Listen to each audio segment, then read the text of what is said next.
Hey there, everybody. This is DMO73 here, back from another long week of Force of Will for the Teachers Lounge Live, and boy howdy, do we have a lot of stuff to talk about. I am joined as always, boy howdy, I am joined as always by the wonderful, the magnificent Brandan Bremont.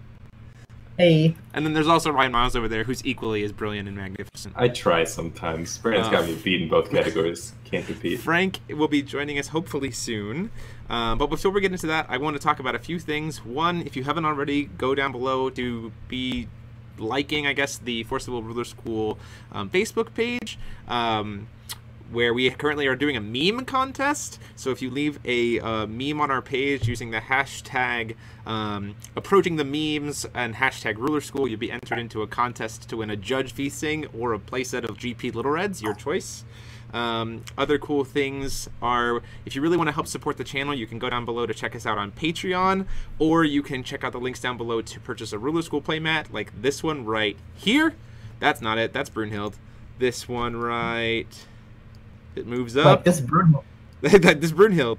Trying to move it. Not that. Man, this advertisement is going awfully. Like this one held by my wonderful daughter Alice. You can see a ruler school playmat. You can get one of those in the links down below through Inked Gaming, as well as check out Ruler Cool swag on Spreadshirt. There's a link down below where you can get all like these ruler school shirts and hoodies and water bottles and backpacks and all kinds of cool stuff. So all of that goes to help support the channel. It's a really big help, so really appreciate it. Before we get into the huge set review, let's just do real quick, because everybody knows this is a Sherry podcast, so we have to talk about it at least a little bit, in the fact that the ban list dropped and Sherry was banned. So Banhammer successful. Only about 3 minutes, but thanks anyway. We got there, right? We got there eventually, so it's still less time than Reflect Refrain got to ruin the meta. So take that as you will. Along with that, the ban list changed to have Eva and Evil Jin removed from the ban list, as we kind of talked about before, and then Ruined Stories has also come back. So Ruined Stories, I think, is a card that I'd like to briefly talk about. So what do you guys think about the fact that Ruined Stories is back? I love Ruined Stories. This is a fantastic change. That's terrifying to me, because like one of the only like dual stones in the format is the Speaker Stone, which is like a good stone because it's good to have against Mosasaurus decks like Time Splitting Witch, and now it's going to be even better because you just get to pretend that Ruined Stories is a green card in your mono green deck. So like it's cool because it's going to do more deck building, but it actually just like makes green decks more powerful. And I've already got access to Lorite, which is one of the best cards in the game, but with the new, you know, whole bunch of nonsense coming out now, I don't know what the format is going to do. So it's interesting, at least. Yeah, for sure. I'm very excited about it. Only 4 of your stones can cast half of it, so it's like you can miss on it. So yeah. I think that balances it a little bit. Yeah, I think it's going to be a wall format. I think it's going to be an important card. I think Speaker Stones immediately, like, they were already seeing a lot of play in cluster play from Italy, but I think just even more so now it's going to be pretty staple, which is kind of cool. But it is very nice that it's a dual stone, that like if you're playing it, it really is only usable for Ruined Stories, at least in the main. It just means that like, green decks can potentially have access to things a little bit easier, like Evil Elemental Uprising or Black Tears. But even then, like you said, you can only play 4 of it, so it's still a little bit limiting. And it's like, do you want to actually include those in your deck or your sideboard or take up the space for it? So that's going to be interesting to see. And then on Wanderer, we had 3 cards banned in Wanderer, which I'll touch on really quickly. Lumia, Lumia 2, the Flicker Lumia is gone. So Ryan, I'm sorry, you can cry as much as you want about that. She's still running Epic Stories, and that is where I will live my life. There you go. And then we lost Apollo, which was actually banned because of a combo that I didn't really know existed, which was like turn 1 Bloody Moon, which is terrifying. So glad to see that go. And then also it made it so like Seal of Wind and Light and stuff like that made some just really weird stuff in the control meta there. And then the card that I really wanted to see gone, which was Play Dead. Thank goodness Play Dead is gone. I said it at Providence that I think that card was just straight bonkers for red in that format with Cthulhu and stuff, and it was something that didn't need to happen. So I'm glad to see that go as well. Yeah, I know a lot of people really wanted to see Cthulhu banned, but like there are no problematic red decks besides Keurig, and I think even if you ban Cthulhu, now those other red decks just literally see no play, which they already don't, so it's kind of redundant. But now like Keurig gets to move into maybe like a Cthulhu base where they're going to play Dead with like stuff like Nyarlathotep and Haster. They're not going to play Dead. Yeah, well, I mean, like if they banned Cthulhu instead of Play Dead, you would see that deck kind of come out. So now you get to see Keurig be an aggro deck, but be a fair aggro deck, and I think that's fine. I'm really happy that they banned Play Dead. I think it was the really like problematic card in that deck. Yeah, I remember there was a part in Providence where someone went turn 1 Rook Egg, turn 2 Play Dead on Rook Egg, sack Cthulhu, go search Cthulhu, bring back Rook Egg, play dead on the Rook Egg, sack Rook Egg to Cthulhu, go search the Cthulhu, play dead, bring back the Rook Egg, sack the Rook Egg for a Cthulhu. So like at the end of turn 2, they had 3 Cthulhus on fields, and I was like, yeah, that's just stupid. Like, and it's searchable with the Keurig ability, and in the Wanderer deck, you're not using your strength counters for stuff like Brown Gunner Supremacy because you just want to find Play Dead. So yeah, definitely glad to see it. Super not okay. So I'm glad to see that go. But enough about all those old cards that are banned and not paying play. Let's talk about new cards. So until Frank comes, I'm gonna try to kind of moderate. Well, once Frank does hop online, he'll jump in and I'll kind of shift to more moderation. But what we're going to do is we're going to go card by card, starting with the 5 rulers that we had spoiled this past week. And then we're going to jump into the new set, and we're just going to kind of quickly give the card our grade, our letter grade, and then maybe give a little bit of reasoning as to why, because we do want to try to cover as many cards as we can during this podcast. So with that, since Frank's not here, we can do this like really cool format where Brandon says something and then I disagree with it arbitrarily. Or perfect. Like, I mean, this probably happen anyway, but perfect. Unfortunately, Brandon, I am going to have to cover up your beautiful face. I will agree to always disagree with you if you give it first, so we can like alternate. Okay. Let's play devil's advocate all over the place. Do you want me to explain the grading scale before we start? I would love to hear this explained because I have no idea what I'm going to be grading cards by. So go ahead. Pretty simple.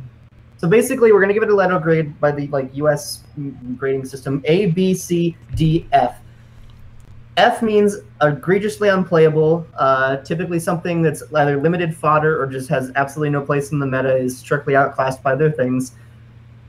D is potentially fodder for a deck that needs the specific element that the card grants, but there's very likely to be other better things, or the deck that it is slotted into is going to be very bad. C is the pawns of limited. It's typically going to be cards that are going to be very okay, that probably won't see very much play, but you might see like a little bit of it if a deck really, really wants it. B is a card that we're pretty sure is going to see play, but isn't necessarily going to define the archetype. It might be in like the 30 to 40 card range for that deck.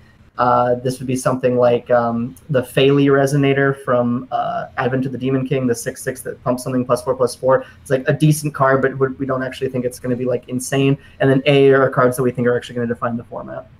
And really important to start with that: are we talking New Frontiers for the sake of this video and like reviewing the set from that perspective, or do we want to talk about from a player's perspective walking into Worlds where it's going to be cluster format? I will, if I think that the grade is demonstrably different, I'll probably say both. I'll actually also probably grade for draft and sealed too, like just very briefly. Sure. Just because I think for the sake of Worlds and the fact that we have a ton of people necessarily who are going to be going to Worlds from our watching audience, I say we'd probably try to focus on New Frontiers as like our first pass, but I definitely think that it's important to talk about these cards from a World standpoint, because there are definitely some cards I think are better in the Worlds format versus not. So like for instance Hanzo's Master Rune, like, but we'll get to that. So let's go ahead. I'm going to go ahead. We're not going to be on screen just for the sake of not wanting to cover up Brandon's face. So if you can't see him, you can't see any of us. And so we'll start with our first card, which is going to be, let me pull it up here. So we have Brunhild. We're going to go over to her other side real quick. If my computer will be nice.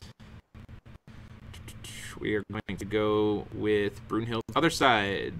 Brunhild, the Caller of Spirits. So she's a 12/12 Divinity 10 with flying. When she enters, she put target resonator from your graveyard into the field. Real quick. So it's also kind of important to talk about like their master runes and like rune over this. Like it's a little disingenuous to just talk about the ruler, but I actually think this is the best one for New Frontiers. I think that if any of them are going to see play, it's going to be this one.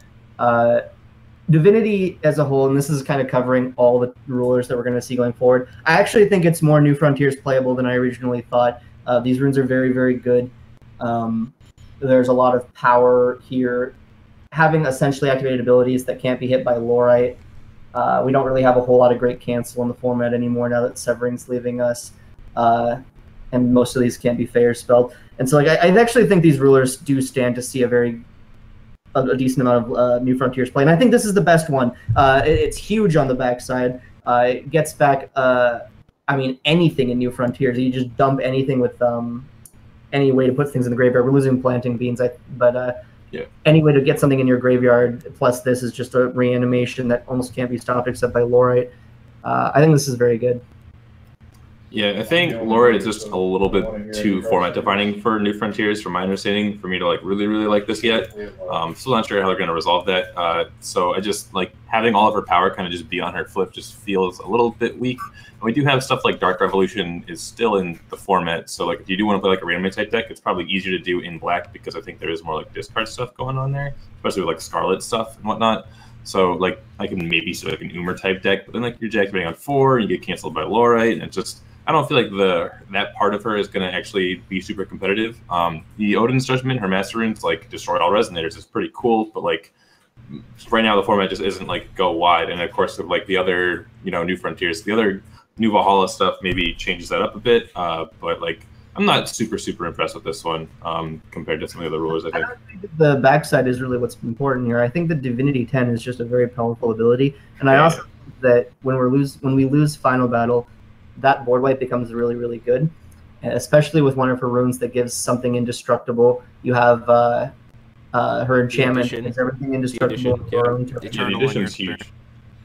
So then you have this like curve of like play dudes, play the addition that gives things indestructible on my turn. If you build any board, wrath it. It's a Final Battle for 3, and then turn them all sideways. Sure. So I think I will preface this by saying like my brain has only been attuned to Worlds format like so far, so my New Frontiers is just a little bit rusty, and like I'm still trying to comprehend a world without Final Battle. Like it's just like not something I've had to deal with for so long. So I can see where you're going with it. Moving into our next ruler, so we're going to talk about Loki.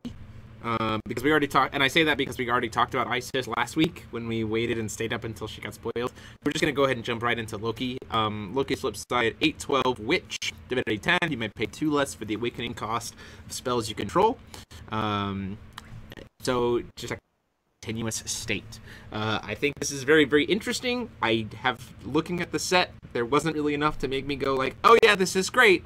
Although I do, weirdly enough, kind of think that we talked about this before, that she might just be potentially better ruler for Knights because of Merlin, but I'm not quite sold. I think this was by far the biggest disappointment of this set. I mean, they basically gave us a ruler that you need to flip first before it has any real impact, and then like all of them. I think there's like like of all of like the Rhea cluster cards, I think it's literally just like Sylvia the Slave Girl that this gets a full discount on, and that's pretty pathetic. And there's basically nothing in this set that cares about it. Her Master Rune sucks compared to everyone else's. This one's pretty bad. Yeah, I was fully expecting Arthur's Master Rune to be the biggest disappointment out of all of them, and then Loki came out, and I was like, oh, okay. Because I was thinking that like Arthur was potentially so bad that you would just play the other blue ruler pretty much no matter what for machines, because I think a lot of the machine cards are very strong. But then like Loki is just such a huge disappointment. Like it's possible you still play Loki over Arthur just because I think the 4-drop, the wolf Cerberus looking thing that like has 2 awakening abilities is actually like a super powerful card when you do have a flip Loki. And I think there are like a couple other like random effects that maybe you splash in there. And like I mean, this is just from my experience so far building for Worlds format that it's just hard to find 40 cards to put in a deck sometimes, even after like all the spoilers came out. But yeah, for New Frontiers, this is just not going to do anything. But for Worlds, like maybe. Moving on to our next I don't think it's going to be Frontiers or Worlds, just putting that out there. Yeah. Next up, we have Hanzo. So bringing him onto the field right now. So this is Hanzo, Chief of the Koga. He is a cat/ninja 10/10 with Divinity 10. And he said, enter, flip a revealed rune from your rune area face down. I know that people in the chat are saying that my voice is being weird. Just let me know if that's fixed at all. I'm trying to adjust my audio a little bit. But anyway, Hanzo. So this one's Master Runes 0, cancel a rune. I think this is extremely relevant for Worlds format, but probably not good enough for New Frontiers, because if you go against a deck that doesn't have runes, Hanzo's Master Rune does literally nothing. So that kind of sucks. Yeah. Rip green, am I right? Yeah. I still think that, like, I really like that Hanzo doesn't require the J ruler to like persist to get a lot of value. Like a lot of the other J rulers, just like when you flip for like 3 or 4 mana or even 5 mana, like you just have like an effect that's like requires a J ruler to stay on the field. And it looks like we just got a lot of J ruler removal. Obviously, Isis is probably the stickiest because she has a way to give herself barrier, but like there is a lot of like just J removal that exists now.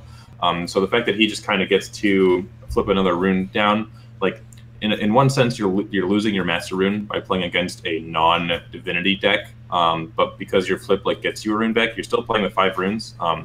And depending on like the way you craft your divinity, like you can like make 10 divinity out of the 4 runes that aren't your Master Rune. So in theory, you could have an even more powerful rune deck against non-divinity decks. So I could definitely see him being New Frontiers playable. He's in the best color in the game, so that helps a lot. And again, he's got some like there's just some interesting cards in green. So I think that he actually might be New Frontiers playable. So New Frontiers, is this better than Gil? I don't know. I think Gil is probably better. I'm trying because Gil gets a lot of free cancels in forms of searchable vanishes. This guy's getting after his judge.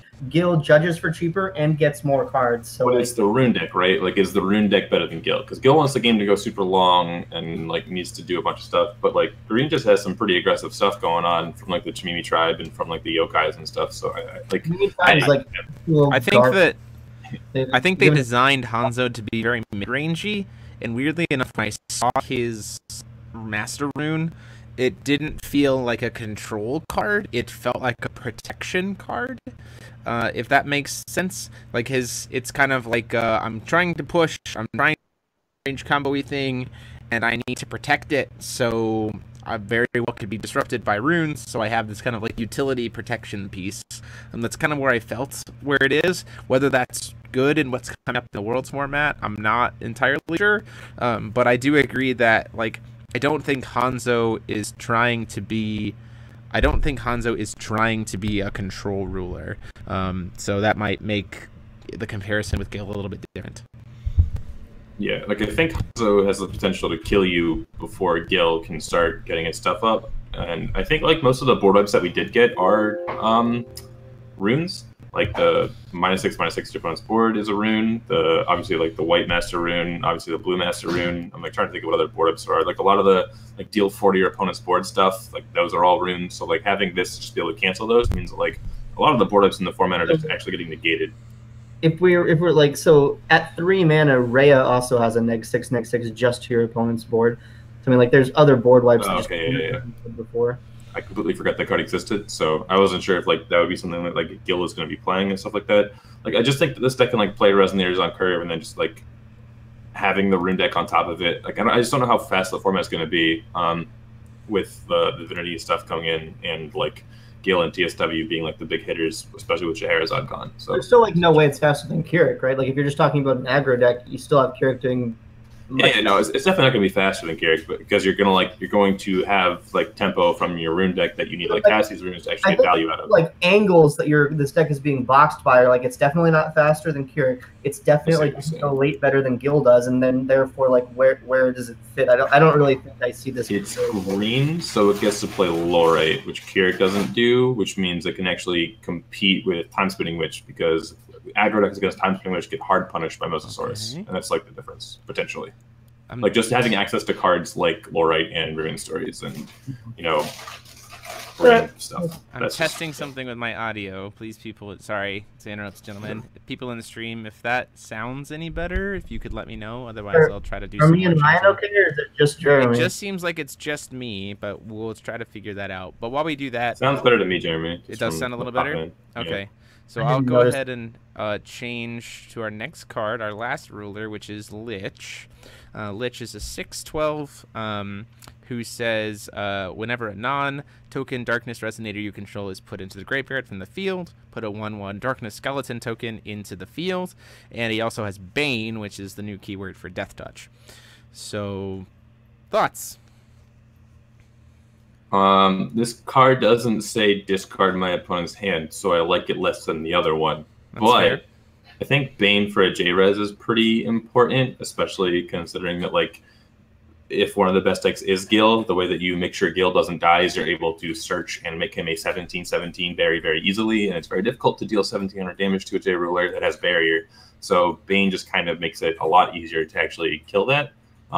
His, like, flip side is just not something I put a lot of stock into. It's cool with some of his cards, but I think the only, like, banish outlet that we have right now is specifically Vlad, so I don't think Vlad's one of the best 4-drops in New Frontiers, so I don't know how much I like it. But if you are playing like a Divinity deck and your opponent, like if you're playing Lucifer, right, and your opponent's like, oh, surprise, I'm Gil, like Lucifer is going to have a very hard time discarding Gil's hand. But then you can sign the Lich, and then you can just say, I'm not going to attack your hand, I'm just going to kill your damn ruler, and then try and grind you out from there.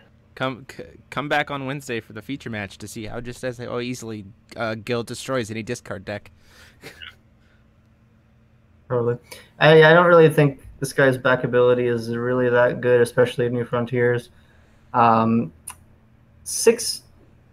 with Bane, I don't really know how relevant that is. Like, you don't really want to get your ruler like rested into combat anyway, because like they'll just kill it. It doesn't really have barrier, which is kind of unfortunate. If you get into blue, then it's an interesting way to beat Gil, because you can use optimal possession to give this thing precision and then just slam into Gil. And that's pretty funny.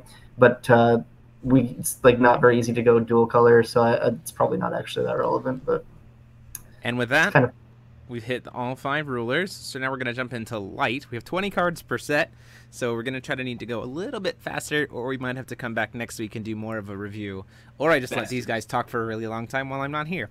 So first I'll up, be here all night. We have Whispers of an Angel. It is a 3-cost Divinity 2 quick cast chant rune that only costs 1 white if you play it from a rune area. It says you gain 8 life and you draw a card.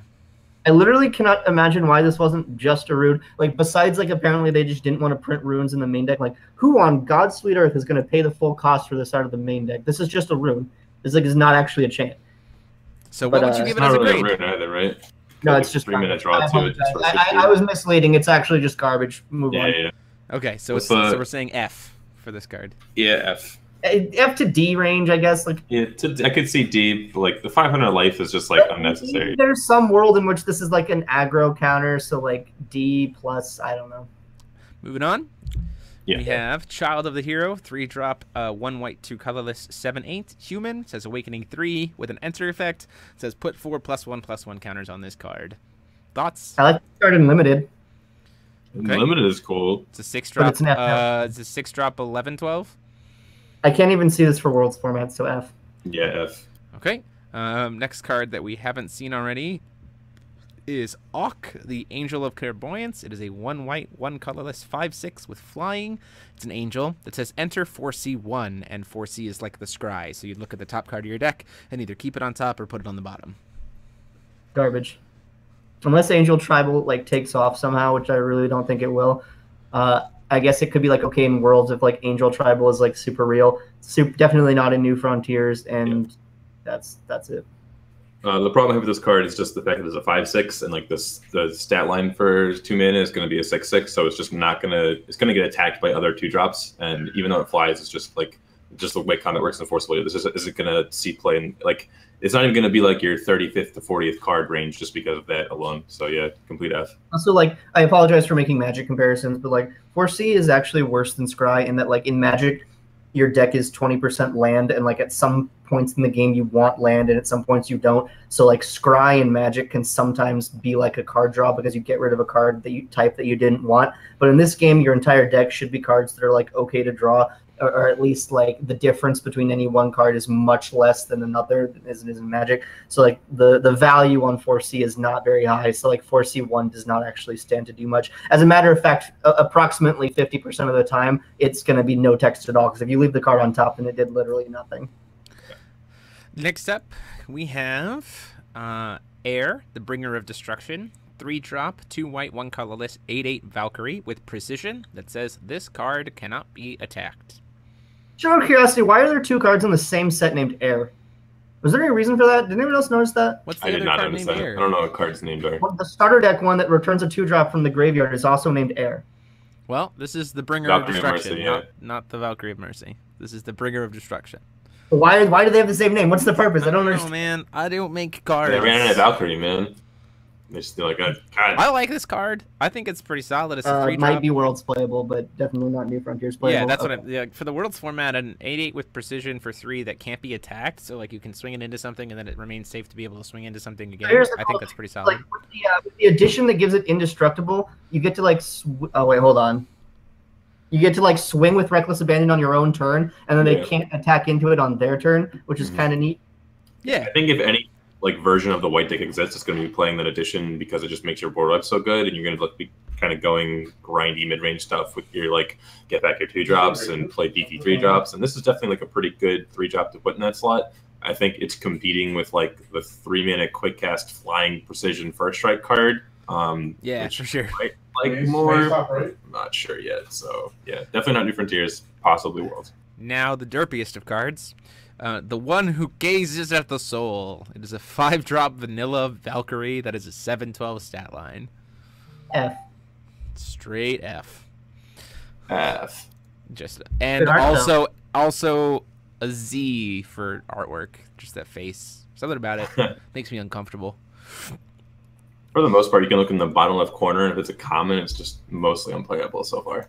Hey, hold on. Miscalculation was a common, and so was Lex.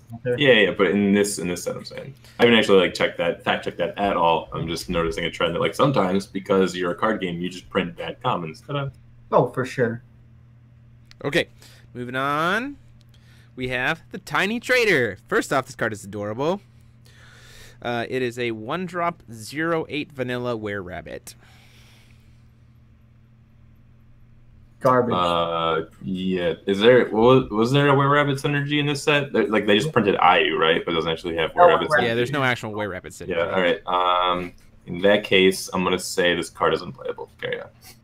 But Ryan, you're supposed to be arguing with me. We've agreed on every card so far. It's difficult. All right. I'm sure we'll find some in later sets here or later. I'm about to give you. I'm gonna wait to give our super rare because Frank is about to hop in, so I'm gonna wait till Frank pops in. But we do. We have started this with card. white without Frank. Yeah, I know, right? Well, we're going in order, so Frank is just gonna be bummed. So next up we have Commander of Minerva, 2-drop 6/6, 2 white, human with first strike, and other J resonators you control gain first strike. I like this card. I like as well. first strike. I like 2-mana 6/6. I like 2-mana human. I honestly haven't messed around with white enough to know what like it's competing against, but I really like the text on that. There's actually a lot of equity in being a 2-mana human exactly, because there's a rune that's 0 mana, return a human that costs 2 or less from your graveyard. So like against the discard deck, if they just want to be like firing off the 0 mana, discard a random card with Reckless Abandon, there's like you want your deck to have a high density of exactly 2-mana humans. So I actually think this probably sees play in basically every white aggressive deck. Yeah, I'm not sure how many like 2-mana humans specifically there are, but that was kind of like what I was thinking about. Like 2-mana humans are just something you're going to stack your deck full of, and this has some pretty relevant text on top of beating the minimum for the stat line that you really need. And because because it has first strike, like it lets you chip in for damage, and then people have to like attack into it to actually like kill it. So yeah, and we're waiting. Frank is popping on, getting his camera. Can you hear ready. me? We can't hear you. We can't see you. We're talking about Commander of Minerva, my buddy. The 2-drop 6/6 first strike human that gives everything else first strike. What is your grade for this card? Sorry, repeat that. Sorry, it is the 2-drop 6/6 that gives first strike to all the other J-reses you control. And what was its type? And it is a human. it's a human. Okay. Yeah. I actually like this one quite a bit. I don't know how competitive it will be in Worlds, but First Strike is a very powerful keyword in any deck that wants to play to the field, which I am particularly fond of. And like this sort of effect, like I've played with it a little bit in Magic, where there was a cycle that did this, and the white one was like all your stuff has First Strike, none of theirs has First Strike. But the way Force of Will works with First Strike, you sort of functionally always are the only one with first strike as long as it's your turn.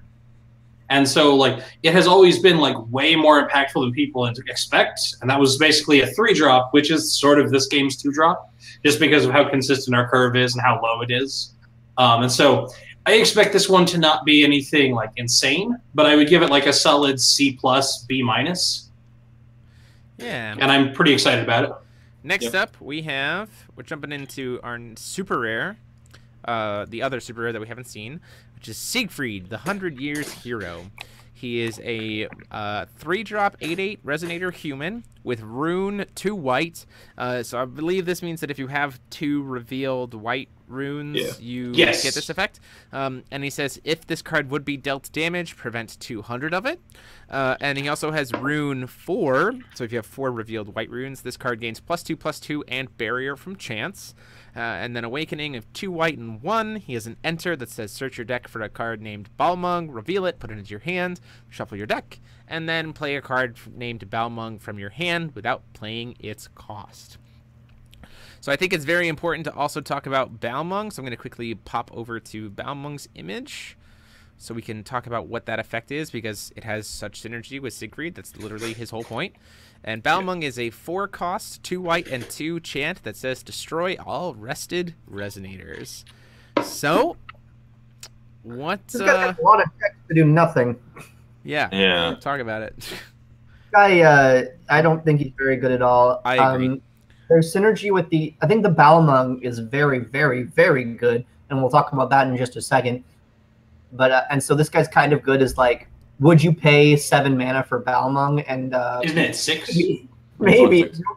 In Worlds format, you really might. I mean, like, there's such a huge combo with the Eternal edition that's like, on your turn, your things have Eternal, play this Awakened, get Balmung, do a one-sided board wipe, and that's, like, so insane it might be worth 7 mana. But, like, I think the rest of those cards is just not very good. Well, it's only 6 mana.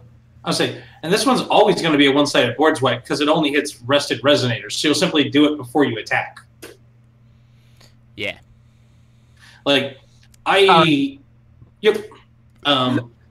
So I should come out and admit that I read all these at like 6 in the morning when I first woke up. So I'm going to be a little mistaken about some of them. I actually thought Balmung was just destroy all resonators. So I'll just come out and say that now. My assessment of this card just dropped dramatically. Yeah, no, I think this card is decent. Again, the problem is, like, the white 3-drops look pretty good. I do think this is a little bit better than probably the other ones. Like, it doesn't fly, it doesn't have precision, and it can be attacked, but, like, the preventing 200 damage basically makes it an 8/10. I think that, like, the Rune white is going to be, like, the easiest to activate. The Rune 4 white will matter a lot less until the game gets grindy. So then it could be like a 10/10 with Barrier Chant, which is kind of cool. But a lot of, like, the removal runes aren't chants, so, like, it's almost blank text. And if you even get that far to, like, to have 4 white runes flipped. But yeah, the Awakening, pay 6 mana to search your deck for Balmung and cast it. Just kind of reminds me of, like, the black super rare Belial. I think it's Belial.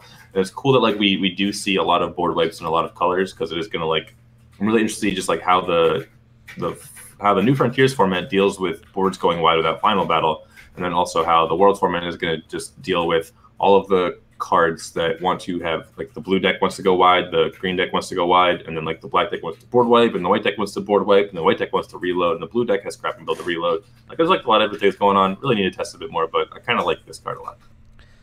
And with that, we are finished with white. And now we go into red. Hooray! So our first card in red is, again, specifically to catch Frank up, we are going through cards that haven't been spoiled yet, and we're starting with the set New Dawn Rises. So we have Desert Fennec, 3-drop, 10/6 with Barrier Red. It is a beast, and it costs 2 red and 1. So Trades with 2 drops. Trades with 2 drops. Yeah, so I would give this card a pretty low grade. Absolutely unplayable in World format and in New Frontiers. Might be decent in, like, Limited, so like a C in Limited. I strongly believe from my limited experience so far that red appears to be the worst color from the new set. So the Barrier Red is just, like, basically no text. Yeah, just completely unplayable. Oh, I should also hold on. My apologies. Before we get too further into red, I really do. There is one thing I need to do, because we're talking about cards that are like super impactful, and we're talking about the new 5 rulers. So before we move on from white, I'm going to do Brunhild's Master Rune real fast. Let me find it. It is, where did it go? Odin's Is this one? Yeah. Oh, wait, do we want to just do Odin's. What? I'll do it per color. So white is Odin's Judgment, Divinity 2, 2 white and 1. It says play this card only if you're. Yeah, it's a Master Rune. It does the thing. And it says destroy all resonators. Giving a grade to these cards is a little disingenuous because it's like, if you're Brunhild, you'll always play it, and if you're not, you'll never play it. So right, but I guess in terms of power level with the other Master Runes, it feels pretty strong. I think it's one of the best ones for sure, especially with the addition. I'm a big fan of this. And with the naturally eternal 4-drop, like, I don't know if you guys have covered Sigrun and all these spoilers, but like, I actually kind of like her, and she is just naturally doing what that addition is trying to make everyone else do. There's an angel that like searches for an addition on she enters the battlefield, right? Correct, but I think she puts it to hand. Check. I mean, it's still, as long as you can get it out of your deck, because it feels like you really need that addition for Odin's Judgment to like be not just detrimental to your own nonsense. So yeah, I definitely like that kind of direction. So there's a limit to how true that is, just because of like it depends on how you're building the deck. Because Brunhilde is a reanimate on her backside. So if you're building a deck that goes fairly big, you're gonna lose like 1 or 2 board pieces, and then next turn you perform Judgment, and you immediately get back your biggest board piece. Ideally, the 5-drop angel that finds you a second board piece. So you're sort of a deck that naturally like curves into rebuilding from this better than most. Yeah, it definitely feels like white has the most tools to rebuild from the board wipes, but also has access to the most board wipes. So very interested to see how that plays out. It's great. I love being a white mage. Back to red. From there, we already saw chain binds.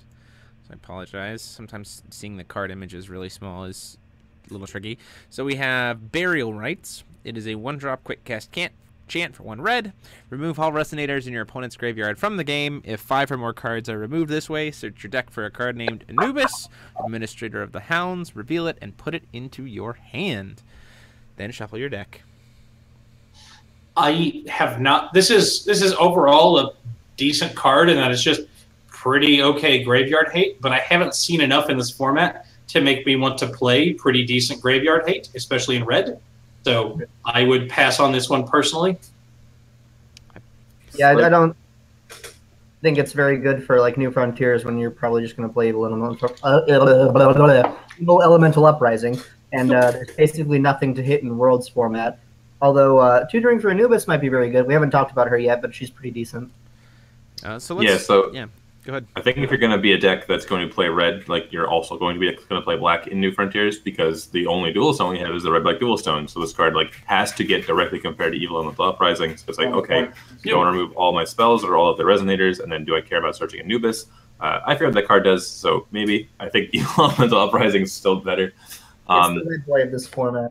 Yeah, and then for Worlds, like I think the biggest graveyard is like this will be pretty annoying for the black decks to deal with maybe, and then machines will kind of have to think about how they're using their scrap and rebuild or scrap and build. And outside of that, it has pretty much no text. Green's thing, the get a guy back from graveyard or get 2 stones back from graveyard is pretty annoying, but you can't stop them from getting stones back with this. So yeah, just okay. Probably sideboard. To answer Vincent Park's question real quick, this current live stream Teacher's Lounge is, as always, myself, Jeremy Franklin, and I'm Brandan Bremont, Ryan Miles, Frank Klosser, and we might have Jeff joining us here in a bit. I see that he potentially has joined our chat, so we'll see if he decides to pop in. Jeff Finnegan, Global Liaison for Force of Will. So let's talk about it. Oh, no, that's Osiris. I want to go. Anubis was the 4-drop that has a bunch of stuff. Administrator of Hounds. That's the 4-drop, right? No, this is the 8-drop. 8-drop. Oh, yeah. right. My bad. I got them back mixed up. So let's jump over to Anubis. Anubis, the Administrator of Hounds. It is a 8-drop, which costs 5 red and 3 colorless. 15/15 Ascendant. You may pay 1 colorless less to play this card for each fire rune revealed from your rune area. And then, if a card would be put into your opponent's graveyard from anywhere, you RFG it instead. Enter. This card deals 1,500 damage, divided as you choose to any number of target resonators. This card, I just like it. I think this card is very good. She will kill herself if she's the only resonator on board, so make sure that's not the case. Yeah. That's super annoying. Pro tip, don't do that. That is also true of Jubei if nobody has any special stones and there are no additions. So it's really like making 5-drops kill themselves. It definitely feels like, I think, Brandon, you said kind of in passing, but this is potentially the red boy of this format from like 2 World formats ago. So 3 runes is absolutely trivial. Like, that is like absurdly easy. You will always have on turn 5. 3 fire runes. No, it's not. Yes, 3 fire runes. Just kidding. I take it. See, reading is very difficult. It's got a lot harder. I still think it should be pretty all right to get that by turn 5. Although suddenly I'm questioning it because, like, with there's a 1-mana rabbit that's like a 4/4 that becomes a 6/6 with flying, and that one you can always just go like, oh, the discard rune. Oh, one of the other ones. Now she's a 6/6 for like instantly. But fire rune doesn't let you use the discard rune. That's a little harder. Or, like, I don't think fire even has any zeros. Like, It has a 1-cost rune that costs 1 red less to play from the rune deck. And we'll get there. So she does have it. She does. Okay. I think every color has a 0 cost in some way. But we'll get to that. So, yeah, I think this card is very good. The fact that you can divide up the damage kind of however you need to, as many targets as you want, is pretty interesting. It definitely has kind of a very similar like board wipey kind of vibe to Red Boy from 2 World formats ago. Obviously, it's very different, and it's reliant on monocolor, as opposed to Red Boy, which relied on having as many different colors as possible. But I definitely think this card is very strong. I think it could be a very big player for the Worlds format. I think this card is only going to kill 2 resonators tops. Like, it'll kill a 2-drop and a 3-drop, or it'll kill like a 4-drop and a 1-drop. But it's like it'll kill other 5-drops and then maybe a 1-drop. But like because the 2-drops are 6/6, that means like your other thing that you're killing at most is going to be a 9/9, which is a little bit bigger than 3, but a little bit less than 4. So I think like you'll kill a 3-drop and a 2-drop, and that's all the value you're going to get out of this, which makes it a little bit weaker than like the 6-drops that we see. Like for example, it's also just a 15/15. I mean, this thing is that's where I'm getting to. Huge. Yeah, I think it is the biggest resonator overall, and it does come down for 5 mana. Yeah, in fact, it doesn't the biggest resonator. I want to. Yeah, like, but sometimes big boys win games, especially in low card pool formats. Sure. So, moving on to our next card, we have Bird of Fire. This card is not going to be talked for very long. It's a 4-drop, 8/7, 1 red, 3 colorless beast with flying. Shall we agree to move on? Okay, thanks. Why is that card 4 mana? That card probably wouldn't be playable 3 mana. I don't know. Next up, did anyone have anything else to say about Bird of Fire? Probably good and limited. Yeah, probably good and limited. Other than that, make a cool play minute. Carrier Camel, 2-drop, 6/6 beast. Whenever this card is put into a graveyard from the field, draw a card, then discard a card. Red got some draw power. Hooray! Well, no, Red got filtering. It's a 2-mana 6/6. Red got some filtering. Hooray! I do like 2-mana 6/6s. Also a beast, which is a relevant creature type in this format. Yeah, that's true. Definitely not played in New Frontiers, I think. And then for Worlds, like, it's just one of those things where you look at your deck, say, do I have enough playable 2-drops? Okay, this is a 2-mana 6/6. It's in the deck. All right, I got it. So you can use the Anubis tutor card on yourself. So like this fuels it so that you can always have Anubis on 5. But you can't. What? You can't use the Anubis card on yourself. It's in your opponent's graveyard. It says your opponent's graveyard. Brandon, come on, man. This is like 4 cards. Read cards. Anyway, Venomous Scorpion. I'm not going to apologize for that one. That combo wasn't real anyway. Venomous Scorpion, 1 red, 3/1 insect with swiftness. If it deals damage to a resonator, it deals double that much instead. It trades with 2-drops. For a 1-drop with swiftness. I think this card is very good. It dies to the 0-mana red like board wipe, but I don't know if that card is going to see any main deck play because like nothing dies to it. Like I'm still underwhelmed by red, but like this card is probably playable. Probably B tier. So I just want to play a whole deck of Hunter in the Black Forest because we've got like another one in the set too, right? Sandworm, let's play a bunch of Hunters in the Black Forest. Bring that card back. Someone just sneaks in a Hunter in the Black Forest into their Worlds deck. I'll allow it. It's fine. Frank, you have any thoughts on Scorpion before we move on? I am not impressed, but I guess partially just because, like, this doesn't really seem to be what Red's doing from when I was reading through this set. Like, there's not a ton of swiftness, so it does not feel like Red is the aggro deck in this set that it's been in other sets. Sure. And so... It is burn, though, right? So in New Frontiers, like, how many 1 red with swiftnesses do we have? Like, there's like the Draconoid that returns itself at the end of turn. There's like a 2/2 that finds other ones of itself when it dies. Yeah, but like there's nothing to follow up after this with so, like a bunch of swiftness. So, like, what if you put a deck that was like all 1-drops with swiftness and then like Elixir's Fighting Spirit and like things like that? Like, is that good enough? I think I'm I'm gonna have us not delve too deep in the rabbit hole because I'm gonna try to keep us on pace here. Sorry, I do like this card. That damage adds up. The 2-drops can't block it without dying, which means like you're gonna get 3 damage, and then you're gonna kill a 2-drop. Like worst case almost. So I think that's pretty good. Like worst case is actually they play a 1-drop and block with it, but next like, up, that extra damage will add up. Next up, we have Sandstorm, which is a red chant rune for 1 red Divinity 1. It says you may pay 1 red less to play this chant from a rune area, so it becomes a 0-cost rune. And it says this card deals 200 damage to each resonator your opponent controls. Hey, did you guys hear that Sacred Elf has 2 toughness now? Yeah. Also Ripfarer. Yeah. I mean, it's 0 mana. I really like this Divinity 1 because it just means you can actually cast it. Easily sideboardable.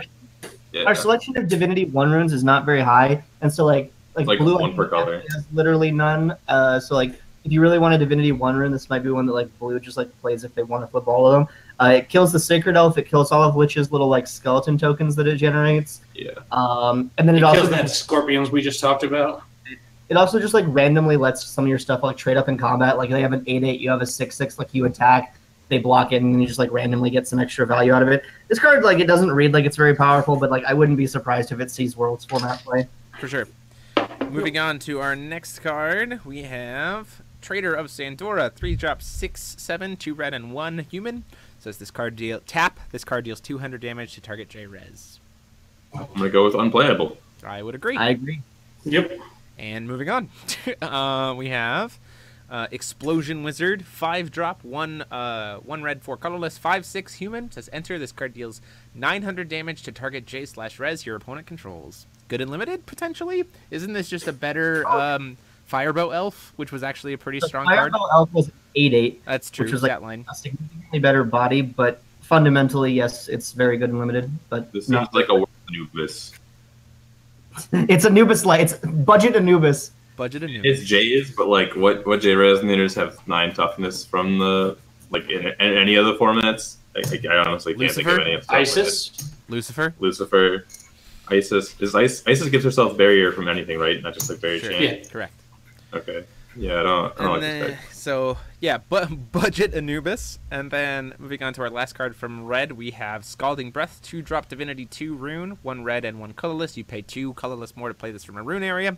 Deals 700 damage to target player or J/Res. I think this is a 4 of in every red deck in Worlds format, 100%. So I don't think so not in the rune deck, just in the main. No, in the main, yeah. I don't think you play this in the side. I think this stands to see a decent amount of New Frontiers play too. I mean, it's a burn spell. I think I wouldn't even be surprised if Carrick played this as a 4 of. Like it's a better bombardment. Yeah, it's better bombardment. Yeah, and but it's not quick cast. But there you go. Bombardment was a quick cast. Jesus Christ! All right, all right. Let me reassess. I still think it's very good. But I'm gonna have us quickly move on to a very interesting master rune. Isis's master rune, Whirlwind Conflagration. It is a 2 red, 3 colorless Divinity 2 master rune. It says target up to 6 players and or J/Resonators. This card deals 200 damage to the first, 400 damage to the second, 600 damage to the third, 800 damage to the fourth, 1,000 damage to the fifth, 1,200 damage to the sixth. What? Terrible. That's a cool thing. I like it. I think it's a cool design. But I also think it's pretty solid as a card. I like that you can target yourself just to like you just take 2 and then like get this thing rolling pretty quickly. You're almost always going to take 2 to bump up the rest of the damage. Unless they have 6 things, you know. And if it's a fairly long game, like some formats can be, I would not be surprised to see the second target be Isis with barrier. Right, because her having barrier wouldn't cancel the whole effect. It would just keep her safe. No, she would take 400. They just can't capitalize on it. Oh, right. Right, forgot. Because barrier only protects against your opponent. Thanks. Or heck, you can use this in conjunction with her rune that generates will, so you don't even have to be doing it off curve. So like, I think that this will be decent as long as Isis is decent, which is I guess what we're saying about most of the master runes. But like, I expect like you have to structure this right. I expect this to be like you kill one of their things and deal them some damage, or like the real high end of the curve is you hit 2 of their things and deal them some damage. But I expect this to be doing like medium damage a fair amount of the time. I think only Master Rune that would not shock me if it was not in its ruler's deck. Like I could actually just envision Isis being played and then they're just like neglecting to play this one. I think it's like actually the worst. I think this is like worse than Excalibur. I kind of like this specifically because like if you're trying to play around Anubis, then you're kind of playing into this card and vice versa. Like with Anubis, you just want to like put out a bunch of like high health guys, and this will kind of like pick them off when like as long as there's enough small resonators as well. Like this will just like pick off the small guys and then like deal with the big guys and then also just like hit 12 in the face. Deal with that, though, like the big guys in Worlds format are like actually big and 12s. Like 10 10s and 12s, right? Has a format of 14-14. And like Lancelot just gets some resonators to like be bigger than 12-12s like pretty consistently. Like this, it just doesn't kill enough, and like your opponent really has to have a board. There are so many boards that this just won't clear anything. Like even if you start at 400 because you do 200 to yourself, 400 kills like next to nothing, and so it's like I think it's going to be very difficult to set up a board in which this does a whole lot. But it's still cool. And 5 mana is just so much. Like wow, what an investment! Like one ruler gets a 3 mana board wipe. One gets a 5 mana pseudo board wipe that you have to hurt yourself and set up. Like, yeah, it's okay, Brandon. We get it. I know it's okay. I'm not like saying like, oh. No, I honestly really like it in comparison to the cost that like. I think it's a really solid trade-off from the fact that Isis herself on her J-Ruler side, I think, has a lot of power. So, like, I think it's very nice to see that her Master Rune is more like, rather than like, her Master Rune is also insane, and she has the ability to give herself barrier at quick cast speed. I'm sorry, allow me to be very clear here. I'm glad this is bad, because I do think Isis was the best ruler, and this like brings her in line, which I think is very good. Yeah. So, moving into blue, real quick, because I want to keep us on pace here. We have. Did we go over Osiris? Oh, right. I completely forgot Osiris because I jumped over to Anubis. 1 second. Good catch there, Frank. It is my hope that we can try to pick up the pace a little bit. We're only 2 colors in, half an hour piece. We're really crushing it, huh? Yeah, I'm trying to speed up this. Take it up a little bit. We might have. Do you want me to read Osiris out loud? No, I've got it. Osiris 3-drop, Lord of the Afterlife. It is a 3-drop, 2 red and 1 9/5 Ascendant. It says enter this card gains swiftness unless your opponent discards a card. If you put it into a graveyard from the field, you can discard 2 cards to bring it back to the field under your control. Give it a grade, gentlemen. So my tutor Anubis combo doesn't work, and that was my first thought with this. Let's try to go a little bit quicker in terms of giving the grades. What do you think, guys? I actually like really struggled to grade this. I'm like gonna have to play it. Yeah, that's kind of where I'm at.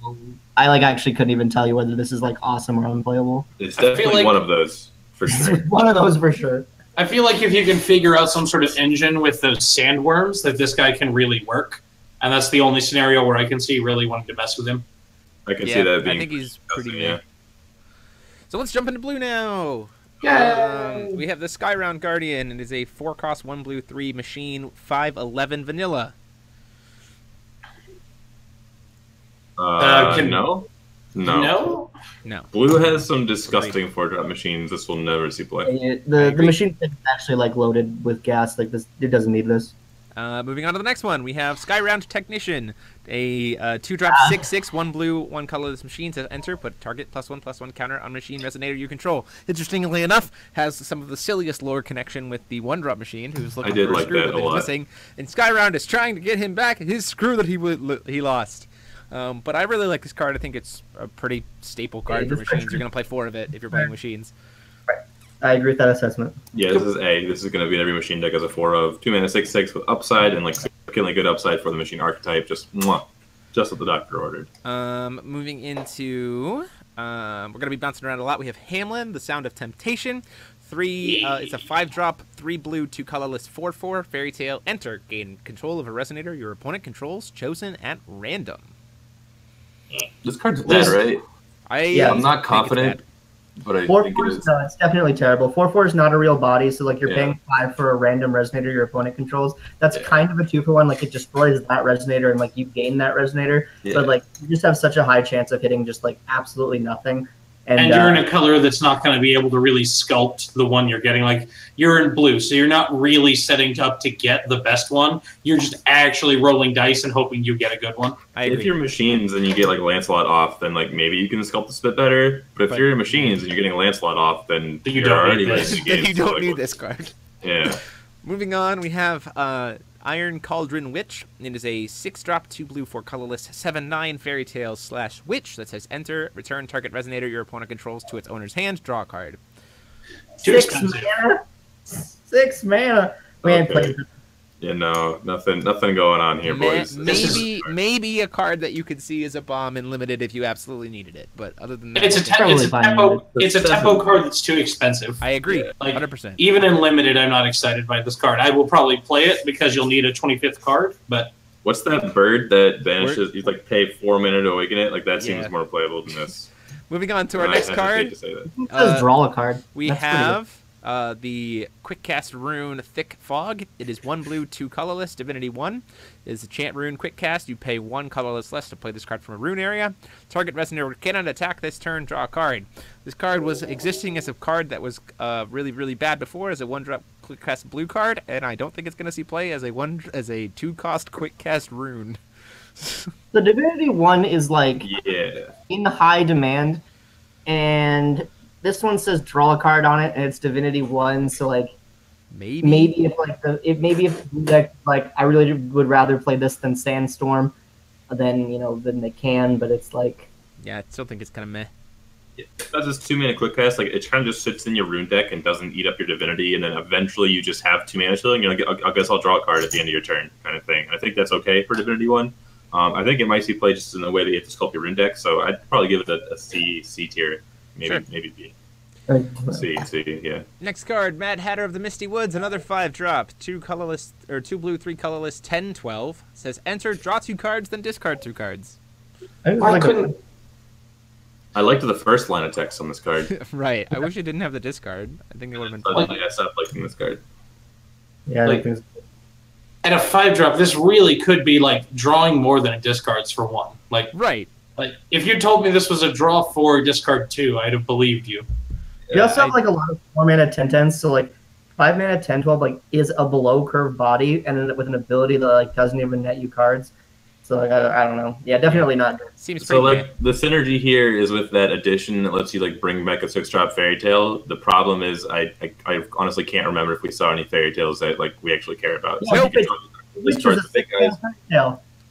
Was that the witch that we were just talking about? The witch is a fairy tale witch. Yeah. Yeah. The card's terrible. I'm talking about like good cards. Do we have any good cards we want to revive? Move on. We have arguably, in my opinion, the worst card of the entire set so far. It is Giants of Mist. It is a 3-cost, 1 blue, 2 colorless, 9/9 giant. It says when this card is targeted by a spell, banish it. I think this card could have been a vanilla and it would still have been unplayable, but they decided to give it downside text.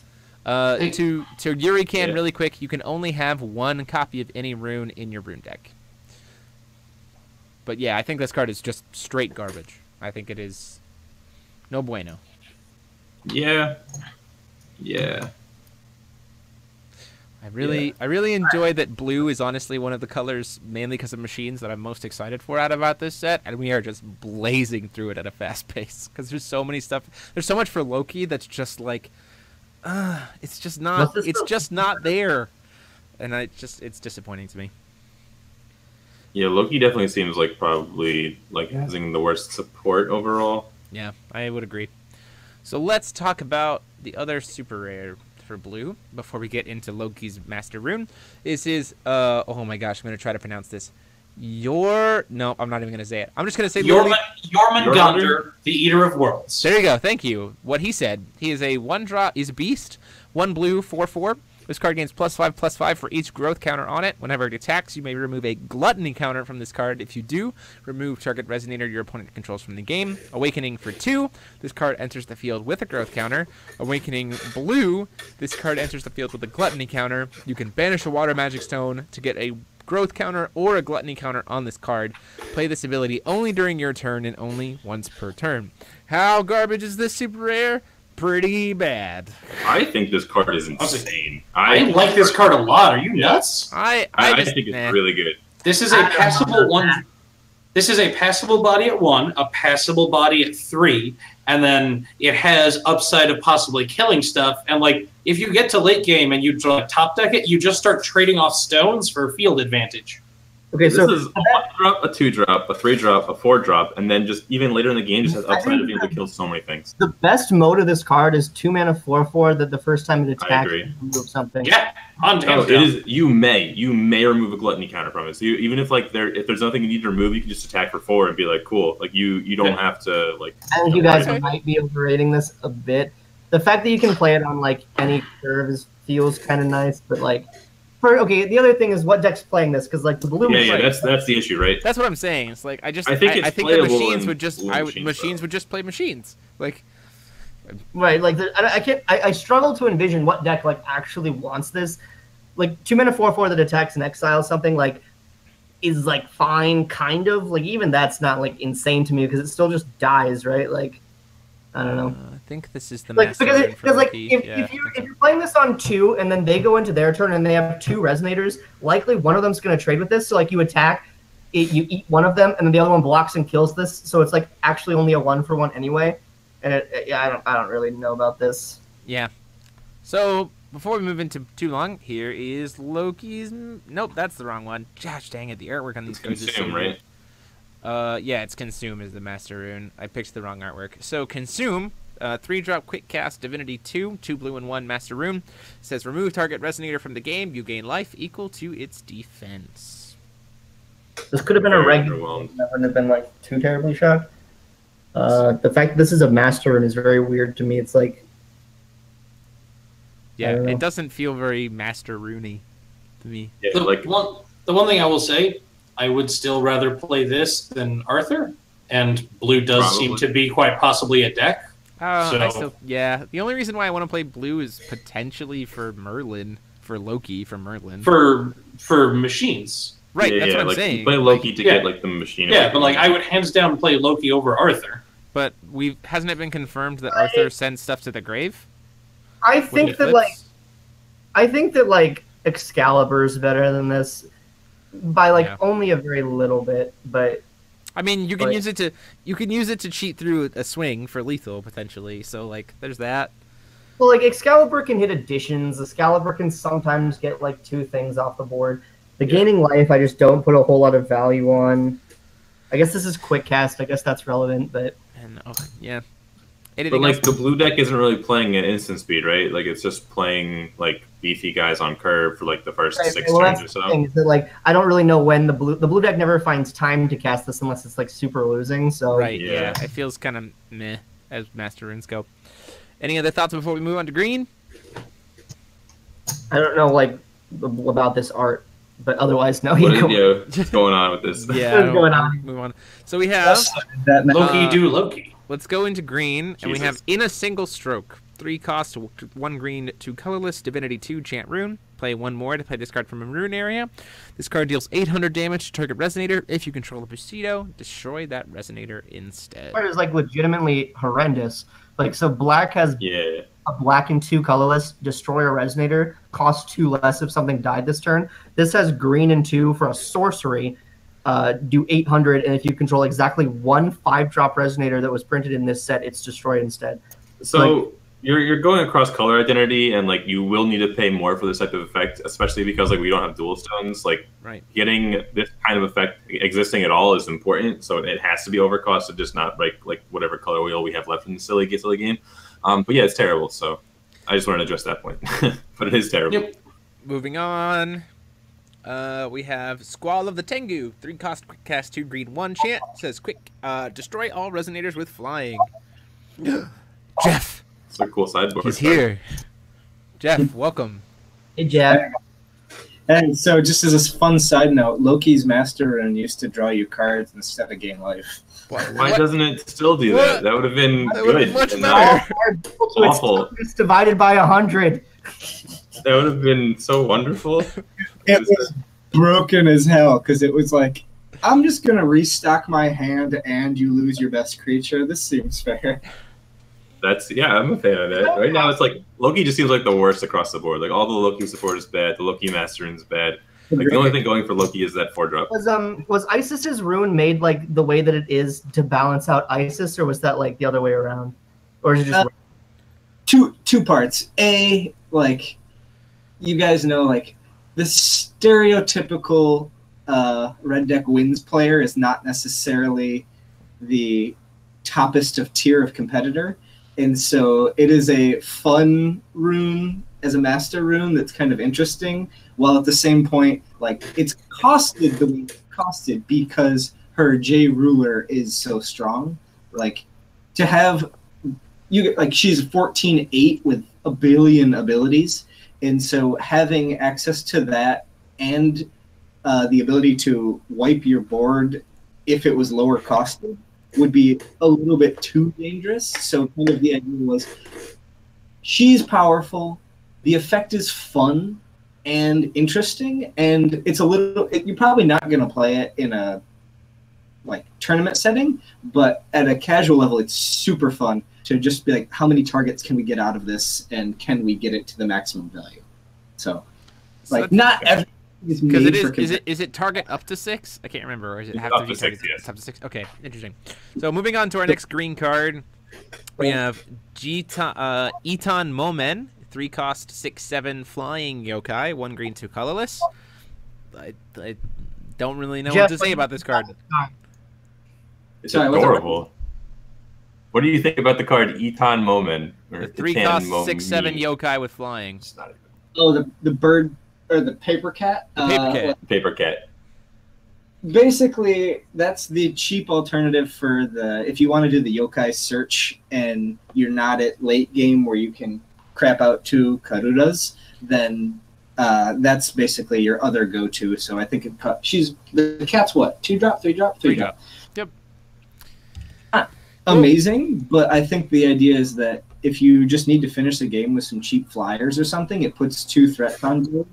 And 7, so they have just enough toughness to get over all the 6 damage bullshit, but at the same time also like putting 2 threats into the field that both have flying, basically evasion, is not great. But if you just need threats on board for 4 will that you can tutor out of your, so, and then obviously you can't just have yokai support be for 1 card. So there you go. Is this like a Japanese cultural thing? Like, does this make sense in Japan? Yeah, yokai, man. Yeah. The Spirited Awakening. Confession, I don't actually know what a yokai is. It's spirits. It's spirits. Different kinds of spirits. They're like just weird? Is that the idea?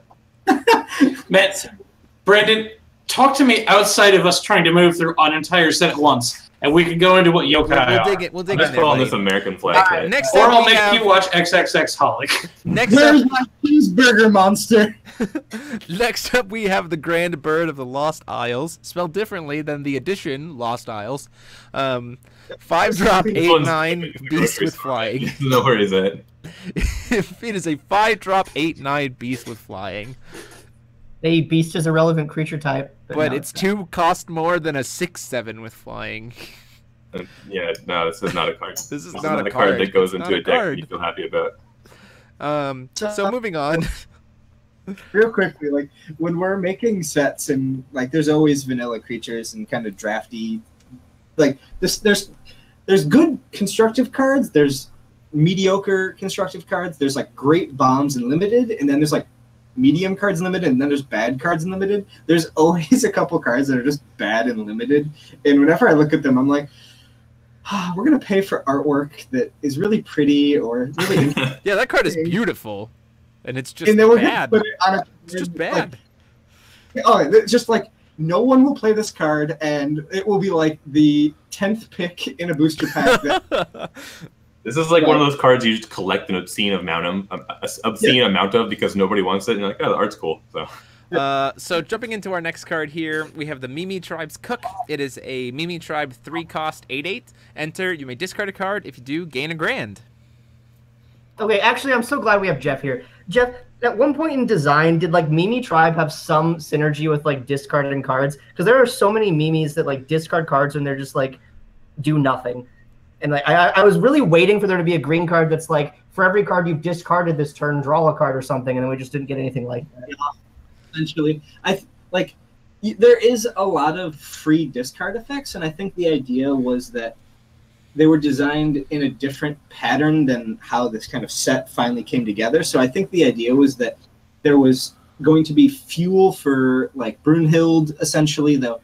So there would be, okay, if I'm going to run multicolor, I can have discard effects in other attributes. And one thing that design team does that I don't do when I design is like they purposely put abilities of other colors in every color to some degree. So if you want to splash into other colors that maybe you shouldn't, or like aren't suggested for competitive play, like there's still an avenue for cards like that to be used. So I think that's the idea of it. And I basically was early on in development when I was yelling at them because they were making some broken green cards, I had to like kind of step in and yell at them, and they're like, why are you trying to punish green? And I was like, because it's been broken for the last 4 years. Yeah. So I think they did a good job, and like green does do everything, but as Frank and some of the other guys said, like it's a little bit overcosted in everything that it does, and I think that's kind of the balance, because I'm pretty sure the card we're talking about is a 3-drop, right? That becomes a 12/12. So like if it just had that printed stat line, that would be ridiculous. And so like one way that you can kind of balance that out is by making a card disadvantageous to keep that stat line, and it's still got a big enough booty that you can block effectively with it.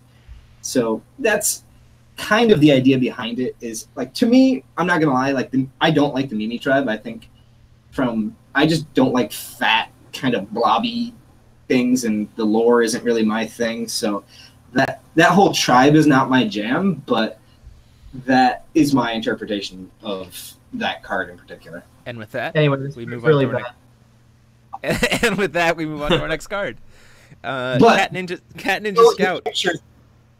The pictures are very cute. Anyway, Cat Ninja Scout. 1-drop 3/3 cat/ninja. When this card is put from a graveyard from the field, put a 1/1 wind cat resonator token into the field. Speaking of other colors bleeding into green. Aha! I was just gonna say, you recognize this effect from any other color? Master of or jack of all trades, master of none? Quote? Question mark? Yeah, anyway. I think there are better green 1-drops. There's the Beast Synergy guy, it's like a 6/5. There's the 4/4 that flies that I actually kind of like, and then there's Huge Toad, which is a good card. And yeah, Cat Ninja Scout doesn't make it in my book. Moving on to the next one.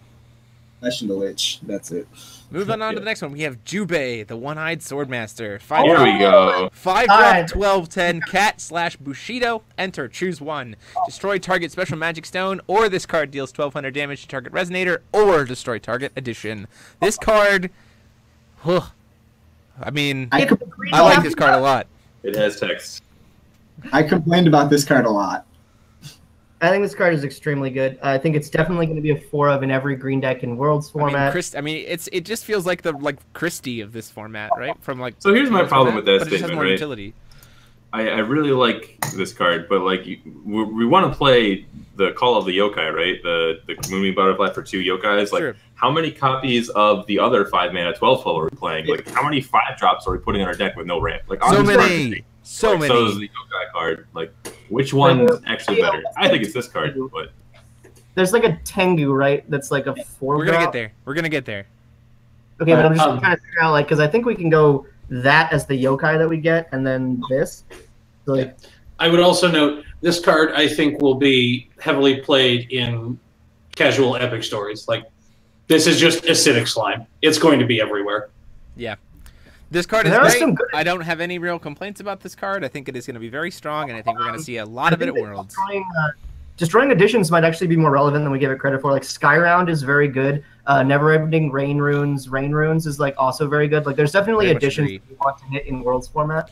And if you look at, like, what addition will actually exist, it's this card, a white rune, the white there's, like, one white rune, and it's not a enchantment, it's just a rune. There's the white Master Rune for Adam C card, and then there's the blue Master Rune for Arthur. And that's the only things you have in the entire format that kill. I love that white rune. It's my jams. Yeah, I think this card is very, very good. By comparison, let's talk about a really bad green card. Go ahead. Those exist? Eccentric Oni, true drop 7/6. With Awakening for 4, enter, put 5+1/+1 counters on this card. So I actually don't hate this card because it's a 2-mana 7/6. It's like, yeah. Like, Yeah, what it's other okay. 2-drops are you playing in green? There's Kotaro, which is only really super good if you're, like, using other stuff with it. There's not a lot of, like, green 1-drop chance, and then it's like, you really want to splash another chance. 6 yokai that, like, enters and says something can't block. I think I played that before I played this. I would agree with that. I agree. But, like, I don't really like either side of this card. I do find it interesting the spread of types we have in green. Like, Oh, yeah, I so get- different I get- races. I get the cultural relations between all of them, and I don't think necessarily all of the people watching will, but like they all make sense as to what the theme is. But I'm like, mechanically, these don't make any sense at all. Like, why isn't this just a yokai? So you have another spot in the curve that's like reasonable for that one X cost spell. I like I Jeff's. think I like you can't see it, audience, but Jeff is just giving us a nice casual smirk. One, or the 100-eyed one, or whatever. Yeah. what about the 100 one? Yeah, that's like the go-to 6-drops, probably. Go to 2 But drops. this is better on curve. Yeah. Moving on to our next one. 1-drop not blocking. Sorry again to keep us kind of moving, guys. no, We have fine. River Snake. It is a 12/6 4-drop beast with green. This card gains barrier until the end of turn by paying 1 green. It's got 6 toughness, which means it trades with 2 drops. Yeah, Just deeply unfortunate. no bueno. And so, moving on to our last one, I think we can all kind of agree that the card is just kind of meh. Moving on to the last card for green, we already kind of touched on the Master Rune, but we'll touch it again. We have Karura, the Crow Tengu, 5-drop, quick cast, 12/12 yokai with flying and barrier chant, and it can't be canceled. And And quick cast. I like this card a lot. That's why I said 5-drop quick I cast. think this card's extremely good. I agree. I think this is actually the like maybe I'm just not as impressed by elephants as I should have been, but this is actually the first card in the set that's made me want to play green. And Sure. like, The artwork is also, also like- gorgeous. Just saying. well, that's like, cheating. the fact that- Tengus is a great art theme. The fact I that used it's a to play- yokai is like actually just wild because the Moonbeam Butterfly, like just for 6 mana, you get 2 of these. That's just like wild. Like that's a win con right there. Yeah. Like, I suspect that was, like, maybe Jeff can confirm, but I suspect that's how design on this started, was like, okay, there's the win con they present, and then they tried to put in a couple others to make the card work more. that's how I design. That's not how the current design works, sadly. Oh, I'm so sorry. I just really like imagining this world where on turn 5 you play elephants and they're like, oh, that's a lot of 10/10s. I better deal with that. And they just like use their board wipe or they use And then their you're like, like, help oh, you guys. here's the And on turn 6 festival. you're like, here's 2 12/12 flyers, and you're like, all right, Wyver, calm down. All right, stop making me want to play green. I wanted to play white. Like, That's it's pretty oppressive. But like Green's early game's kind of weak, so Yeah. it's interesting. Is Um, Green Game weak? Because they have that like 1 mana 6/5 elephant. Like that's not that bad. I don't know how many other beasts you can play. Like I've been trying to put that card in my decks. Like, you've got like 8 beasts in your deck tops. There's like a decent amount of like random beasts. Like the Toad's a beast, and so you play like 4 Toads, 4 elephants. That's already like nearly. Oh, you a want to 40 play elephant too? No, I'm So, sorry. I'm I sorry. can see that. I meant hippo. Before we dig Oh, okay. too much into this, I do want to have us see if we have any additional thoughts on Hanzo's Master Rune. We already kind of talked about it a little bit, but I am going to pull it up on screen again just so people can see the artwork if they haven't already. His Master Rune is, once my computer decides to be kind to me, is Sealing Scroll, 0 cost Divinity 2, cancel target rune spell. Hello, Jeremy. Did you misspeak? I think you just said 0 cost and then you said cancel in the same sentence. I don't think Severing just rotated. Like we don't have those anymore. We're free. It only cancels a rune. Calm yourself down. I know, but best rune in Worlds format. I think that this is the best master rune. Outside of Worlds format, though, there's a chance your opponent's not playing runes, and therefore it becomes a lot worse. I equate this card's strength to the fact that I honestly don't see a ton of strength coming from green. So if I'm gonna have to play this master rune, I have to play Hanzo, I'm in looking at the set and looking at the structure, there's nothing really in there that makes me just be like, yep, this is far and away the best color. No other can deal with this, so let's throw a cancel on top of it.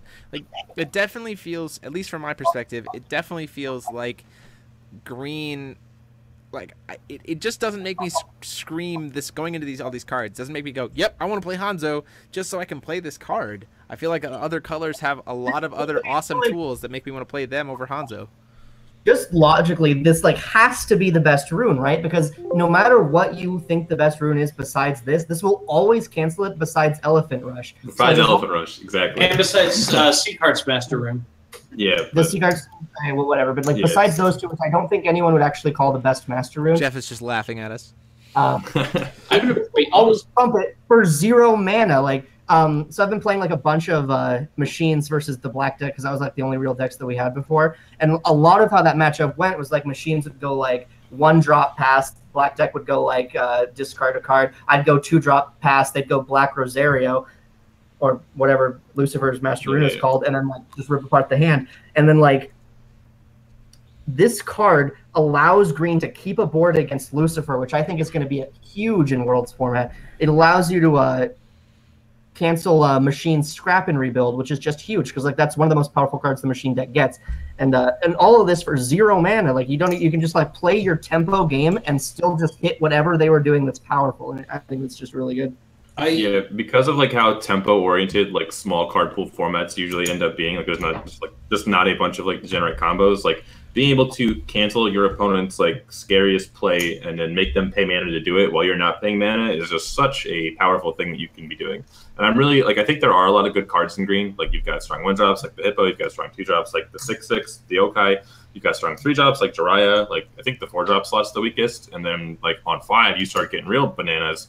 I think green is super playable, and I'm actually kind of having a hard time deciding if I like Hanzo for this card or Shamini for the elephants. You have to play Darkness, Ryan. You've been quoted. You have to play Darkness at Worlds. Oh yeah, I have to play Darkness, but I mean, if I was thinking about telling my friends and teammates to play a good deck, then no. Speaking of Dark, Frank, you were going to say something, and then I want us to jump into. Sorry, I was going to touch on this here. So maybe I'm just not in the same state of mind as the two of you, but there's just no world in which I want to play this over the Elephant Rune. Hands down, at least for Worlds format, there's no world where I play this over the Elephant Rune. It is just you already mentioned tempo being important. Having a guaranteed top end is really huge there. And one that can't be stopped by this. And the other problem with this is that if this gets too big, people will simply play elephants to counter it. Okay, can I stop this really quick? Ryan, you just said that the 4-drop slot in green is really weak. I forget what other 4-drops there are. I don't even... I came to a wild conclusion just now. There are exactly 3 4-drops that you can play main deck in green. The Cat Ninja that makes 1/1 tokens, the 4-mana 8/8 that pumps something +8/8, and that River Boa we just talked about are exactly the only 3 cards you can play on green 4-drops. You can. So here's what you can do on turn 4: is you can call Stone Pass. What? No, the best thing you can do in green on turn 4 is call Stone Pass.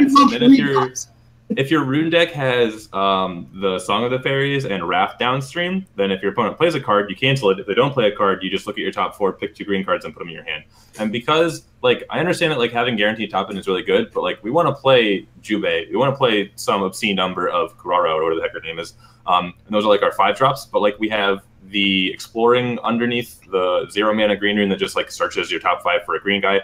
We have Raft downstream, which is theoretically our best turn 4, which lets us look at our top 4 cards and pick 2 cards off of it. So I think on turn 5, even the Hanzo deck is still going to always be able to cast either Kurara or Juve, and if it's Kurara, or I'm probably butchering that pronunciation. Kurara is a 5 drop. Yeah, she's a 5 drop. So then, like, your turn 4 is Callstone Pass. Your turn 5 is going to be Callstone Pass, and then you still have either Wrap Downstream or the Cancel spell, depending on how threatening your opponent does something, or you can just cast Kurara, and then, like, it gets to a point where you're, like, playing, like, aggressive, like, 1, 2, 3 drops, and then you just stop playing cards, and you start playing cards quick cast, and you have, like, you have the Cancel spell. Like, green does get to play, like, 3 to 4 of the main board Cancel spell, and I think that makes Kurara's power a lot more viable.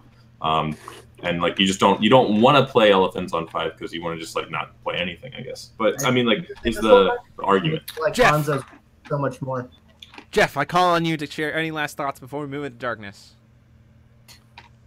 I'll just speak to Hanzo's Master Rune is essentially like, if Hanzo didn't have that, what justification would there be to run that over Chanini? And then also, he's kind of a built-in protection against any like rune that's broken. Besides, like, to be honest, the Elephants was a little bit scary to me, but like let's be fair, we don't design V0 V1 just for Worlds format, so like that's not inherently what we're designing for, but right. Just mindful of it. Like, my thought is that, you know, I want an answer for everything, and so there are 0-cost runes that people were flipping shit about, the discard stuff, etc., that if you really, really don't want to lose that card, you have the option to do that. Now, is that the best use of it? Probably not. And like, I was waiting for people to lose their shit when Hanzo was revealed to flip a rune face down, but the whole concept was being, you're paying 4 will and it's essentially a once per game effect, so that's a real hard push to really, like, sure, you get 2 counters if that's the best thing you can do. I honestly don't think it is, but it's one of those things where, like, and I've said this a million times, the idea is that everything has a counter. If people go heavy into like this counter-based stuff, there's tons of ways to hate on counter spells now. Counters are too strong. Play Valkyries and humans. They can't be countered in stone. I do want to do that. I was joking around unbanning Otherworldly Dreams or whatever just to make Valkyries more viable. Oh boy. Let's not do that, but the joke was not lost on them. But and so there you have it. Straight from the global liaison himself. Answers for everything. Let's move on to Ryan Miles' favorite color. And if he doesn't play it on Worlds, especially if I put him on stream, I'm going to shame him for life.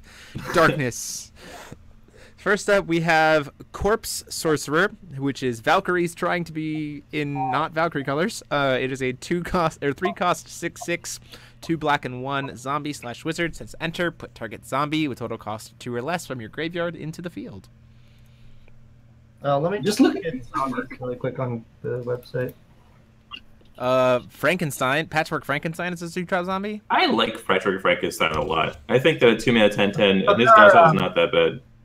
So there are 3 targets for this: Patchwork Frankenstein, Corpse Demon, which is pretty bad, and Diseased Rat, which is pretty bad. So I think literally the only target for this that really matters is Patchwork Frankenstein. And that said, I do think Patchwork Frankenstein is pretty good, although I don't know if you can reliably have that on the graveyard at 3, so I don't think this card's very good. In Worlds format. There's a rune that brings back like 3-drop zombies though, and there's cards that search zombies, which kind of like let your engine get going. So I think it will see play based on like those cards. Any other thoughts, gentlemen, on this one? So we move on to Diseased Rat, 2-drop 2/4 beast zombie with Bane. Pretty meh. I like that Bane kills J-Rollers because it's around like Isis barrier, but I think she just kills this, which is annoying. So right. Well, Isis literally spends 2 to kill this, so I mean, like, yeah. The idea is there though. Like if you have this card in the field, she has to like wait longer to flip because she, like, I don't know, you can't even get precision. So I don't know what I'm talking about. If you're in green or black and white, you can play that white 2-drop that gives everything first strike, and then this thing can just attack with Reckless Abandon. But otherwise, no. So New Frontiers Brunhilde playing the inverse stone. Jay activates, gets to black, you get some Diseased Rat, and I'm following you. There we go. There you go. Next up, we have Reign of Tears. 1-drop quick cast Divinity 2, Chant/Rune. You pay 1 colorless additionally to play this card from a rune area. Put 3 -1/-1 counters on target Resonator. So I think I've cast this card more than anyone else, so I'm going to start this guy here. This card is actually better than I thought it was. Like, it reads pretty bad when you first read it, but then you realize that white has a 2-mana Sacred Elf, and, like, this kills that, which is actually huge. This also, like, randomly lets a lot of your things, like, just trade in combat really well. It removes +1/+1 counters from machines. That's the biggest thing. So, like, They play Lancelot with a guy with 3 counters on it. They're like, oh, yeah, Lancelot's going to hit, and I'm going to kill something. And you're like, Reign of Tears that shit. And it's, like, actually just great. Like, it does more than just let them trade, since their actual minuses on power as well. Like, 3 is the amount to basically kick something down an actual, like, CMC body size-wise. Like, this will let a lot of things not trade, but suddenly just eat. Yeah, also, I agree. It's really funny with Beelzebub and New Frontiers. Yeah. There you go. Oh, I don't really like this part as a rune, though. Because it's No, it's Yeah, I think it's terrible more as of a chant. I think it's more of a chant for sure. Yeah. I'm gonna give you all PTSD real quick. Don't mind me. boy. We're gonna talk about Life Severing Blade, which is a 3-cost, 3-cost, 1 black and 2 Love this colorless quick cast. If a Resonator you control was put into a graveyard from the field this return, you play This 2 card is colorless less to play insane. it. Destroy target Resonator. I think this card is like New Frontiers defining, and definitely a 4-of in every black deck in Worlds format. I agree. I agree. So good. Yeah, I'm a big fan. Even like just thinking about like just synergies in terms of like cards that want to die themselves, cards that banish themselves, like synergies in black where Lich- you want I to think- banish other stuff. I think Lich loves this Listening card, alter- right? Like, doesn't Lich Oh, like love absolutely. this card? I think any deck. Like Vlad, sack dude, give Vlad drain, pay 1, kill a thing, swing with Vlad, drain. Like, this card is really good. You swing with Vlad, then hit the blocker with this. Right, of course. Yeah. And then you're just like, well, let me do a big life gain swap. Like, this card is very, very good. I really want to make it a thing that all cost reduction cards have Severing in their- somewhere in the name. Yeah, I mean, Get me a white Severing and we can talk. This card is very, very good, and I'm excited to see. I'm excited. it is a chant, which makes cards like Carrara even better because she has barrier chant, and like the hefty bombs in the format really are terrified of seeing this card because it's just so goddamn good. It's so efficient. It's just 1 mana. It's a quick cast. Like, you gotta have something die, which means like there's just a lot of interesting lines that I think are gonna come around by this card just existing, which is pretty cool. For sure. And yeah, even like green can play this card because they can play Kataro and then make black mana and then like have something die and then just be like, okay, cool, I have a 1 mana kill That's a spell. big thing. Is that it'll be able to use that with. I think it's probably the best thing for Kataro to make use of. But anyway, Probably moving is. on to our next card, Corpse Demon. We already mentioned it. 2 black, 6/6 zombie. When it enters the field from the grave, deal 200 damage to each Resonator. So that includes itself. Pretty bad card. Pretty bad card. Why would I want to kill my? Why would I play this in my deck that has a bunch of 1/1 tokens? It doesn't make any sense. Super bad. I agree. Yep. Moving on. So it's cool though. Eyes are up in the corner. Like, the ones near where his face should be are his nostrils. So he actually has a super derp face. What the heck? So quickly moving on to our next one, Miasma of the Abyss. This one wasn't spoiled yet, was it? 4-drop, Divinity 3, Chant/Rune. You pay 1 more to play this card from the rune area. Destroy target non-resonator or non-darkness resonator. Card is super bad. 5 will to So we kill 1 just thing. saw- We might as well play board wipes. Yeah, this is not a card. We went Moving I on. separate this. Yeah, exactly. Fresh Blood Vampire, 3-cost, 5/6 vampire with flying. Whenever it deals damage, you put a +1/+1 counter on it. I wish this was a 6/6 base. Oh, this card is. I thought this card was a 2-drop, and I was like, No, nah, it's a not really. 3-drop. It flies, so it gets in there 1 time, and then it's a 3-drop, so it's Real bad. never mind. We take it all back. Rinka didn't succeed with this, and she was a 2-drop. Yeah, and this will not two work. is a 6/6. Right, exactly. Moving on, we have Gatherer of Despair, 2-drop 6/5 demon. Enter, your opponent loses 200 life, you gain 200 life. I mean, a 6/5 is almost a 6/6. It's like very niche cases Seems where okay. it's not, but like Patchwork Frankenstein is a 2-drop I want to play. Yeah, for so sure. I can't. There's I don't like think a this gets played. more aggressive black deck than maybe, but like all the black support so far has been really grindy and controlling. So Yeah. like, this is almost certainly not going to see play. And then I next mean, up you don't we get more have- aggressive than a 2-mana 10th then. Next up, we have Disgraced Knights, 3 black, 8/7 zombie for 1 darkness, and removing 3 darkness cards in your graveyard from the game. Put this card from your graveyard into the field. Play this ability only during your turn. I think this card actually might be really good. Darkness got a stone agree. that builds the top card of your deck, and this is just recurring a ton of value. I think this is probably pretty decent, I actually. agree. I think it is probably Yep. one of the best mid-range cards that Lich has seen so far. I absolutely agree. Just infinite dudes, really, really strong. Synergize with everything you want to be doing. Big fan. It's really Next hard up, to like. we have another 4-drop that trades with 2 drops. Apostle of the Devil, 10/6 vanilla human. Bad. Yeah, okay. What was the name of the card? Sorry. Apostle of the Devil, a 4-drop 10/6 that trades with 2 drops. Super solid. I think You does said every 4-drop in black. 4-drop in black is like the densest spot. This card's does, terrible. does every color have a 4-drop that dies to a 2-drop, Jeff? Off the top of my head, I don't know, but probably. Yeah. I think we've seen one for pretty much every set so far. But I really do want to talk about this last card. This is the last card for Darkness before we talk about the Is Master it Rune. Aura It is Rozuki? Borozuki, the card that we all Close. thought was Rhea, but isn't Rhea. No, Jeff. no. I specifically said she was not, and you all were falling to artist syndrome weeks ago. Frank, you are so full of it. When it was announced at Gen Con and there was a little banner thing, you were like, "Oh, her tattoo is the same as Rhea." I told you it wasn't Rhea. You just inverted that conversation. Anyway, You brought up the tattoo. hold on. Dun, dun, dun, Jeff, dun. Jeff is holding a copy of the card. None of you can see it because I don't have the thing on screen. We can see it though. Jeff, Can I it's make not one Rhea, correction, though? correct? It's not Rhea. It's related. Not Rhea. Is it Rhea's mom? Like, what's the lore here? I don't know if I'm supposed to say what the lore is. Oh my goodness. Rip us. So let's talk about this card real quick. So it's a So 2-drop. can I make one 6/6. prediction? Brandon's going to be stuck telling me this card is bad for the next year. Okay, here we go. Oh. So 2-drop like- 6/6. 2-drop 6/6 vampire. Enter. You may banish a resonator. If you do, put a fresh blood counter on this card. Oh wait, you just sacrificed a dude, so now you can play a 1-drop and kill a thing. This card gains +2/+2 and flying as long as there's a fresh blood counter on it. So it's a 2-drop 8/8 with flying. That's pretty nuts. Whenever this card attacks, you may banish a resonator. Oh wait, let's make our kill spell maybe better. If you do, target resonator gains -4/-4 until end of turn. And awakening for 4 black, so it becomes a 6-drop. Enter, destroy all J rulers. I think this card is a snap.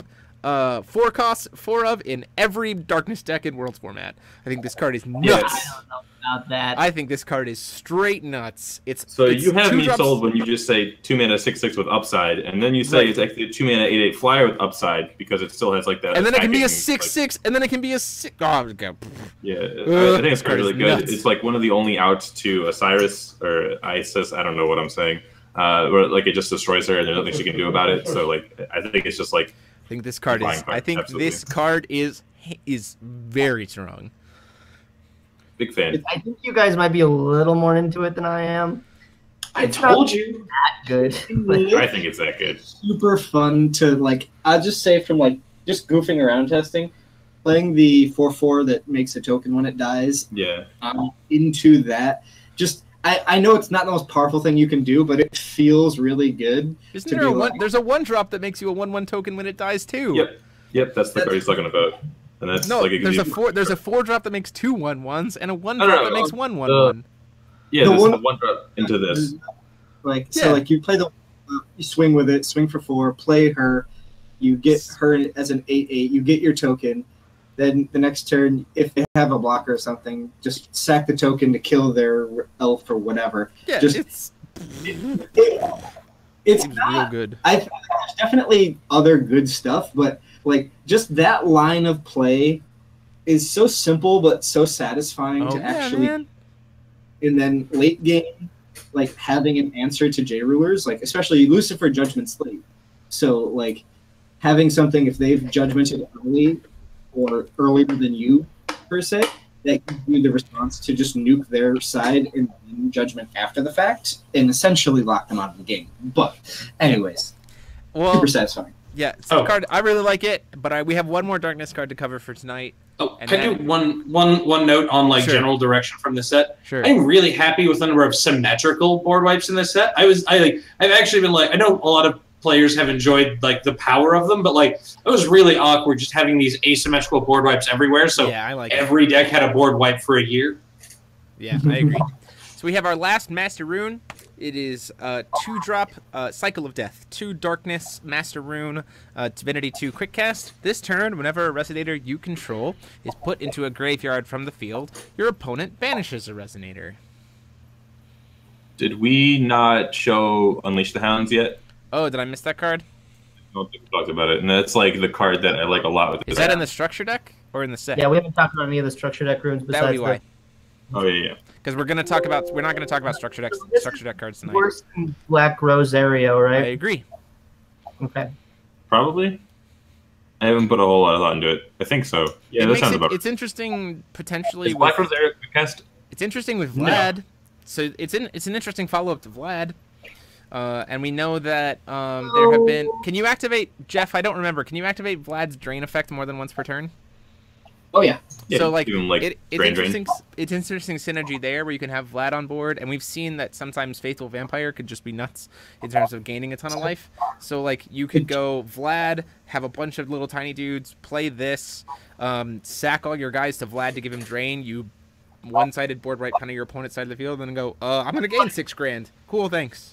You're setting up this like sacrifice. I'm not saying it's like super optimal. I'm just saying it's a cute play that you could do. That's what I'm saying. I still think this There are room some is not very super cool high-end like scenarios for this card. I think you find the most enjoyable thing that I found to end up doing with it was if you can have Lich judgmented, all the better, but even without, essentially you can what's his loops. Doesn't this in play? You Spectre Rush to make a token for every guy they have. Then you eat all the tokens after they swing or in response to it. So it becomes a one-sided board wipe for no matter how many creatures they have. You're always going to make them sack everything they have. Lich's non-token resonators get sacked? Yeah. Generate? Yeah. Okay. So you have to eat real cards for that. But Right. Essentially you make tokens equal to the number of creatures they have. Then you sack your guys to give yourself that many times drain, and they lose all the creatures they have. And then you swing Vlad, and if they don't kill him, you're going to gain a fuck ton of life and go from there. Yeah, it's a good time. Everybody has a good time. Yeah. I like the synergy here. I think this card is very good, but I think that like finally getting to see the whole set, I do not think we will see like that Lich synergy be super prevalent at Worlds. But as they continue to add to it, I think it's something that might that actually has the potential to really overtake like Lucifer and some of the other black stuff in the long run if they continue to get good tools for that synergy. Because there are some of the tools that are there, but then there's a lot of lackluster pieces you have to play right now. Yeah, Let me check the... But with that, guys, we actually have now reviewed the entirety of what hasn't been spoiled for New Dawn Rises. We did not hit the structure decks. Please go. Did you go over the stones already?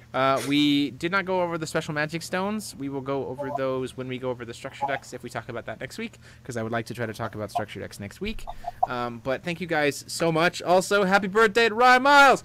Happy birthday! Happy birthday, Ryan! Yay! Congratulations. For your birthday, you got the set spoiled. Congratulations. I did, and I got your Charizard band. That was and great. you got Charizard band. So everybody thank Ryan Miles for his birthday present. Thank you so much, Jeff, for popping in here at the end, and for you guys for joining us for this another extended Teachers Lounge Live. It's always super fun. I've really been enjoying this.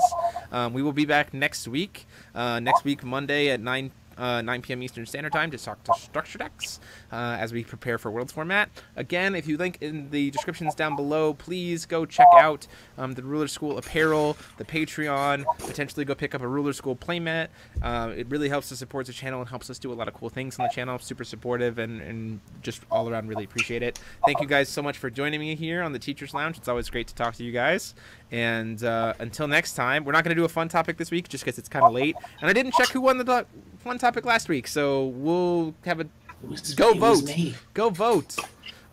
If we haven't the last one we did was still Jukebox. I'm reigning champion. Oh yeah, currently Frank is. Oh yeah, I've been reigning for 2 weeks now. There you go. Just as long as you want. Thank you guys so much for joining us. This has been the Teachers Lounge with Jeremy Franklin, and as always, I'm joined by Ryan Miles. Thanks, guys. Frank Klosser. Woo! Brandan Bremont. Hi. And special guest Forcible Global Liaison Jeff Finnegan.